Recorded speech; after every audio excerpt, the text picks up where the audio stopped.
আমি বলবো যে তাদের বিবেকে কি, আমার একটা প্রশ্ন থাকবে, তাদের বিবেকে কি কুকুরে পেশাব করেছে? আপনারা দেখেছেন যে বাংলাদেশে কি একটা ফ্যাসিস্ট সরকারের হাত থেকে আমরা মুক্ত হয়েছি। হাসিনা সরকারকে প্রতিহত করেছিস, তোদের প্রতিহত আমরা করব। এটা কেন?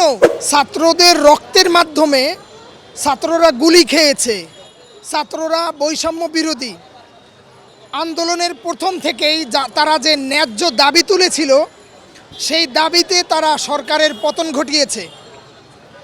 এরপরে দেখেন ছাত্ররা তারা রাস্তায় রাস্তায় ট্রাফিকের কাজ করেছে। তারা বন্যার্তদের অবস্থানটা আপনারা দেখেন যে সেখানে মানুষ খেতে পারে না, অনেক কষ্টে ছিল। সেই বন্যার্ত মানুষের জন্য যখন একটা রাষ্ট্রের সমস্ত ছাত্র মানুষ যখন সেখানে বন্যার্ত মানুষের দুর্ভোগের অবস্থা ভেবে ত্রাণের ব্যবস্থা করতে যাচ্ছে, সেইখানে একটা মহল কিভাবে দাবি নিয়ে, তাদের জাতীয়করণ দাবি নিয়ে তারা দেশের মধ্যে অরাজকতা পরিস্থিতি সৃষ্টি করে। তাদের আমি বলবো যে তাদের বিবেকে কি, আমার একটা প্রশ্ন থাকবে, তাদের বিবেকে কি কুকুরে পেশাব করেছে? এবং সচিবালয়ের ভিতরে যারা আছে তাদেরকে এই সময়ের মধ্যে তাদেরকে রাষ্ট্রের কাজ করা থেকে তাদেরকে একটা ভীতিকর পরিস্থিতি সৃষ্টি করতে চেয়েছিল।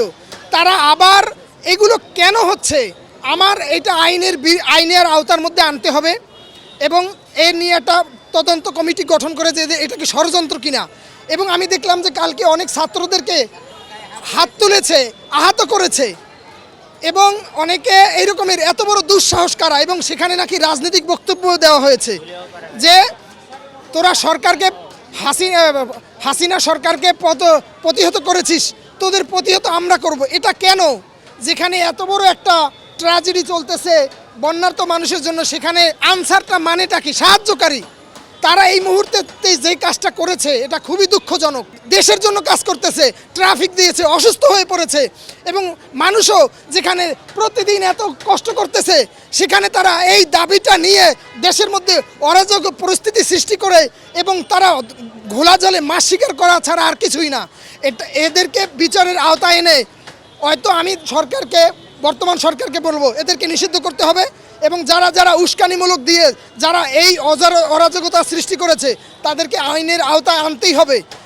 আর যাতে করে এরকমের ষড়যন্ত্রমূলক কোনো কাজ না করতে পারে, এই জন্য অপর মানুষের জন্য একটা শিক্ষা থাকবে। আনসার যে কালকে যে আন্দোলন করছিল, তারা সবচেয়ে 17 সদস্যের কমিটি গঠন করে তাদেরকে দাবি মানানোর চেষ্টা করা হয়েছিল, কিন্তু তারপরে দাবি ওরা মানা নেওয়ার পরেও ওরা আবার রাত্রে আমাদের উপর আঘাত করছে, আমাদেরকে বের হতে দেয় নাই।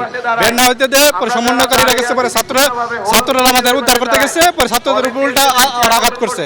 আঘাত করার পরে অনেকে রক্তাক্ত হয়েছে, আমাদের 60 জন ছাত্র আহত হয়েছে। তাদেরকে আমরা রাত্রে দেখতে গেছিলাম।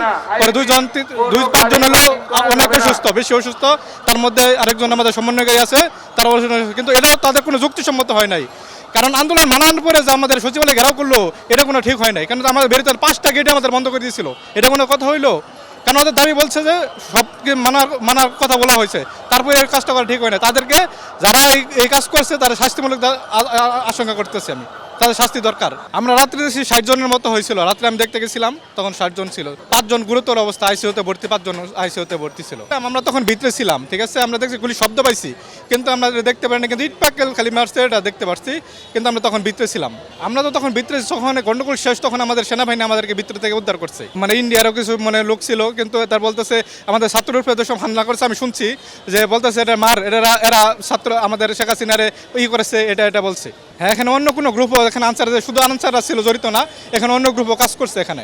কিন্তু ওরা আনসারদের দাবি দেওয়া মানার পরেও ওরা এরকম কাজ করার সাহস কইতে পাইলো, এটা একটু খতিয়ে দেখতে হবে। গতকালকে যে আনসার বাহিনীর যেভাবে আন্দোলন করেছে সচিবালয়ের সামনে, প্লাস আমাদের সমন্বয়ক সহ উপদেষ্টাদের ঘেরাও করে রেখেছে, আসলে এটা খুবই অনাকাঙ্ক্ষিত ঘটনা এবং আমরা এর পক্ষে ছিলাম না। বাট এটা আসলে কোনো একটা গুচ্ছ এই প্রি প্ল্যান নিয়ে এটা করেছে আমার মনে হয় না, এটা কোনো সময় উচিত ছিল না। কারণ ওনারা যখন একটা পরামর্শ দিয়েছেন, ওনারা নিয়মে একটু অপেক্ষা করতে চাইছিলেন যে ওনাদের পক্ষে রায় আসে নাকি, তারপর ওনারা একটা ফরম্যাট আছে কোনো আন্দোলনের, ওনারা একটু দাপে দাপে আন্দোলন করতেন, তারপর যদি ওনাদের দাবি না মানা হইতো তাইলে এরকম উশৃঙ্খলা করা বা অন্য কোনো ওয়ে ওনারা খুঁজতে ভালো ছিল ওনাদের। অযৌক্তিক দাবি নিয়ে যে দাঁড়াইছে, আপনারা দেখেছেন যে বাংলাদেশে কি একটা ফ্যাসিস্ট সরকারের হাত থেকে আমরা মুক্ত হয়েছি। এর পরেই যখন বাংলাদেশের কিছু জায়গা থেকে দাবি নিয়ে আসছে, এটা কিন্তু খুব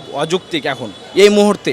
যেটা হচ্ছে বাংলাদেশ এখন আমরা সবাই মিলে কাঁধে কাঁধ মিলিয়ে এগিয়ে নিয়ে যাব, সে সময় যদি এই সব যুক্তিগুলি আসে তাহলে কিন্তু আমাদের ছাত্র সমাজ তথাকথিত যারা এখন অন্তর্বর্তীকালীন সরকারে আছে তাদের কাছে খুব বিষয়টা মর্মান্তিক।